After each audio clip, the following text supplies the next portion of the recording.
I want to greet everybody in Lesson 3. And now, I want to share to you why we had chosen the device antenna.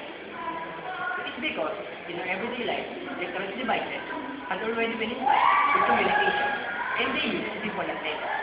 Actually, in your pocket, there is already a complicated example of an antenna. I want to show you my cell phone. A cell phone uses an antenna with communicating others. Don't you know that? Now, I want to introduce to you our topic.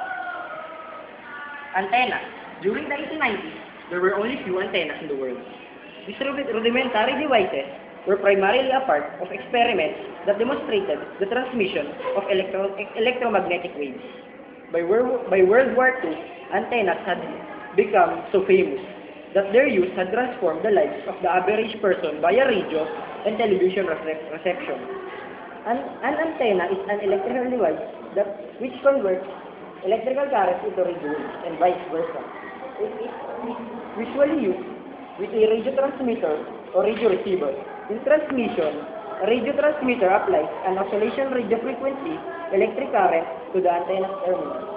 Antennas are essential components of all equipment that uses radio. They are used in systems such as radio broadcasting, broadcast television, two-way radio communication, receivers, radar, cell phones, and satellite communications, as well as other devices such as garage openers, wireless merchandises. Typically, an antenna consists of an arrangement of metallic conductors, electrically connected to the receiver or transmitter.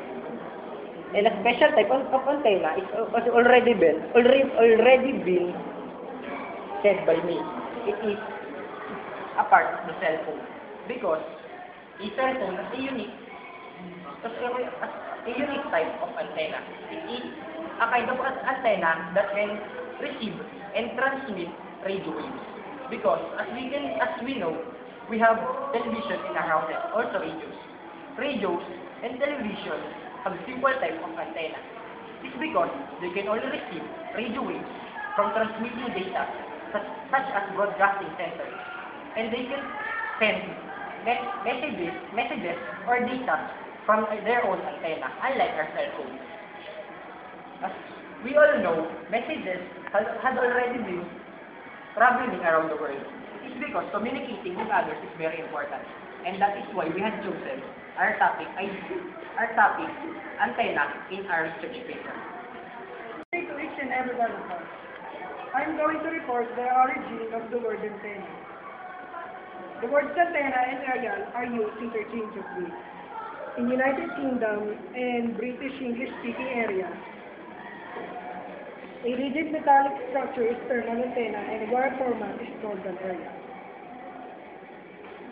The origin of the word antenna relative to wireless apparatus is attributed to Italian radio pioneer Guglielmo Marconi. In 1895, while testing early radio apparatus in Swiss Alps and southern Switzerland in the Mont Blanc region, Marconi experimented with long wire aerials. He used a 2.5-meter vertical pole with a wire attached to the top running down to the transmitter as a radiating and receiving aerial element. In Italian, a 10-pole is known antenna centrale, and the pole with the wire was simply called antenna. Until then, wireless radiating, transmitting, and receiving elements were known simply as aerials or terminals. Because of its prominence, Marconi's use of the word antenna spread among wireless researchers and later to the general public. Good day. I'm Parmenas Norca. I will talk about the definition of antenna in different fields. Antenna is an example of antenna. Antenna is an electrical device which converts electric current into the radio waves and vice versa. And this definition of with different fields. In science and engineering, antenna is also known as an aerial transducer designed to transmit to receive electromagnetic, example, TV of radio, or radio waves. For this, in antenna, the function of antenna is to receive a data for us to have sounds and many more. And for the television antenna or TV aerial, it's an antenna specifically designed for the reception of broadcast television signal. In this field, the antenna is used to search for the signals for us to have good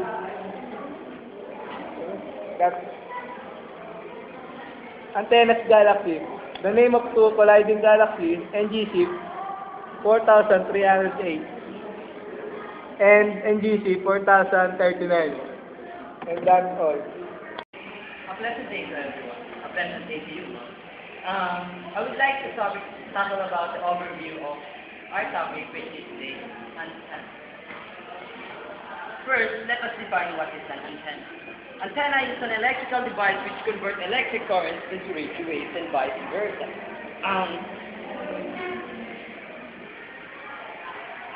Antennas are required by any radio receiver or transmitter. What is a radio receiver or transmitter? Radio receiver and transmitter are used for conveying signals. Therefore, signals is very important in the world of antennas. Antennas are said to be a couple of electrical connections for the electromagnetic field. Radio waves are present in an antenna. What is a radio wave? Radio waves are electromagnetic waves which carry signals through the air or through space. Also, radio waves are also used directly for measurements like radar, GPS, and radio astronomy. According to their applications and technology, antennas generally fall in one of two categories. The first category is the omnidirectional, which receive or radiate more or less in direction. These are employed when the relative position of the other station is known or arbitrary. They are also used at lower frequency. Frequency is said to be a cycle per time. Where a directional antenna would be too large or simply to cut costs in application, where a directional antenna isn't required. Therefore, an omnidirectional antenna has a lower number of cycles per time. And a very good example for an omnidirectional antenna is a vertical antenna, which is common to our house. Some high technology devices have these antennas like radio, televisions, and some with this long metal rod. It is composed of a metal rod and it conveys a signal. That's why it is called an antenna. The second type of antenna is the directional antenna,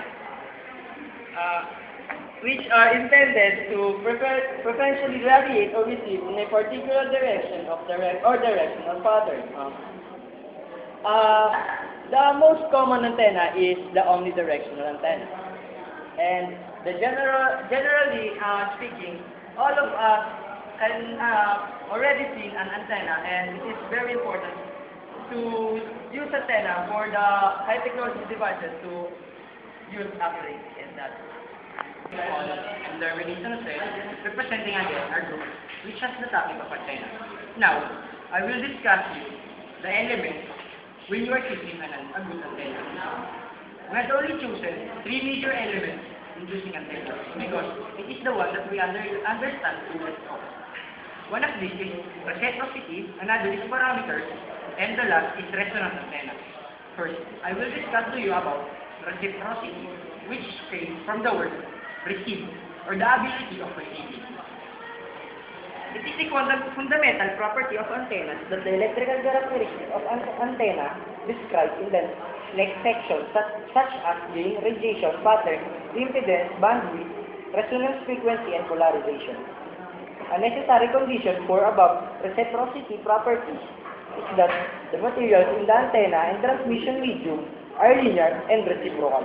Reciprocal or bilateral means that the material has the same response to an electric or magnetic field or a current in one direction as it has to the field, or microwave antennas use high-tech components such as isolators and circulators made of non-reciprocal materials such as aspherite or garnet.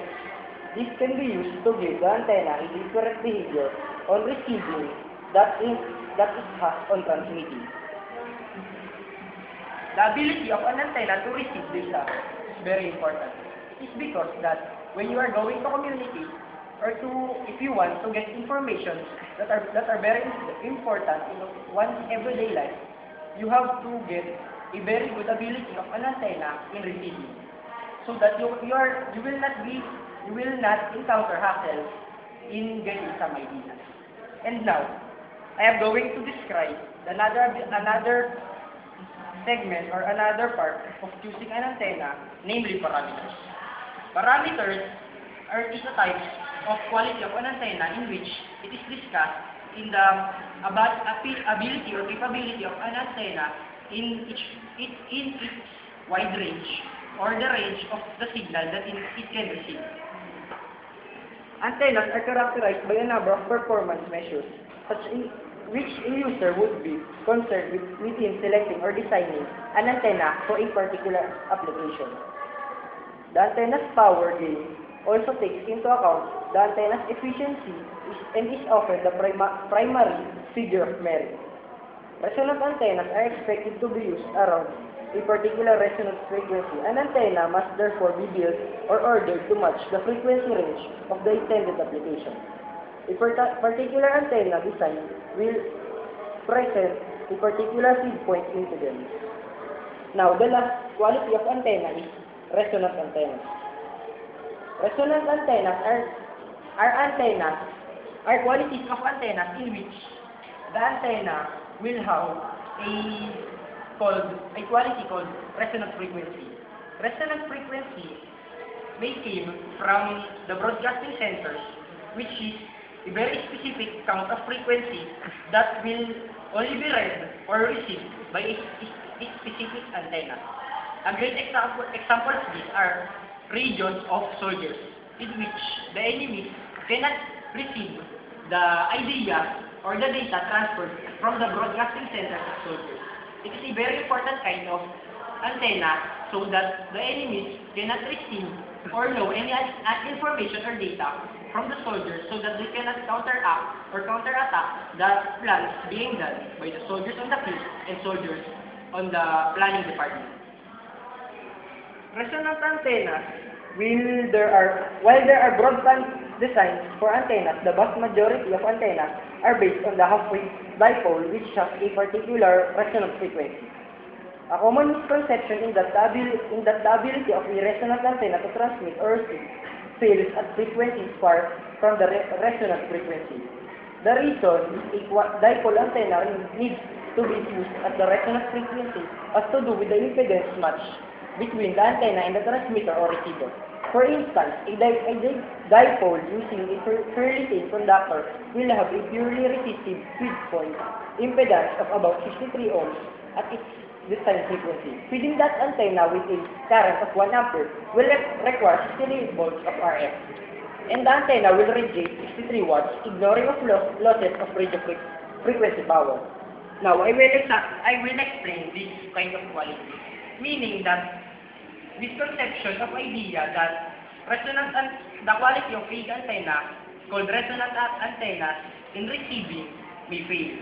It is because that I have, in the examples that I had mentioned earlier, that resonant antennas only receive ideas in a specific kind of frequency called resonant frequency. It is because when the resonant frequency will not unify or will not be exact to the ability or resonance frequency needed by the antenna, it will not be read by it.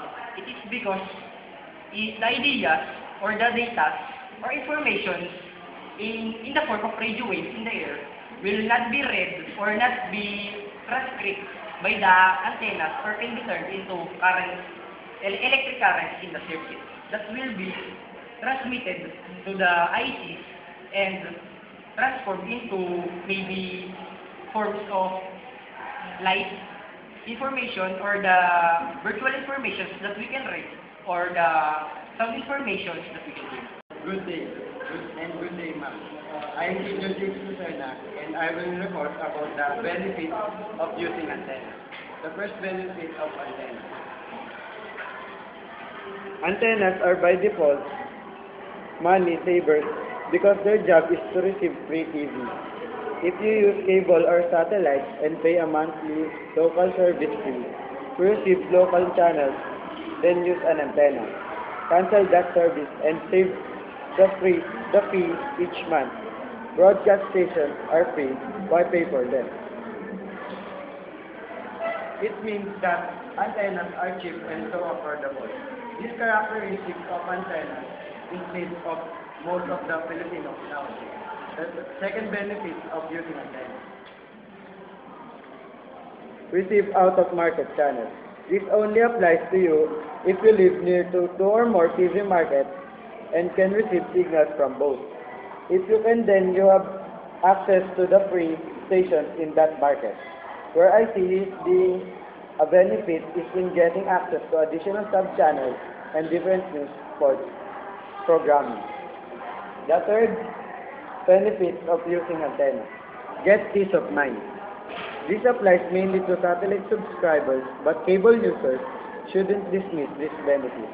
My satellite signal disappears during bad weather, which is a concern for me because I live in an area that gets a typhoon warning every now and then. So keeping a signal is important. This is a benefit of an antenna. This benefit is for users not to worry and always have a communication. The fourth benefits of using antenna. Uncompressed high definition. It's no secret that broadcast networks deliver an uncompressed signal and cable satellite providers compress theirs. Which is better? The answer depends on who you ask. I believe high definition signals look better when received through an antenna. Cable or satellite providers compress theirs because every high definition signal is equivalent to none. So better use antenna for this to let your stay of speed.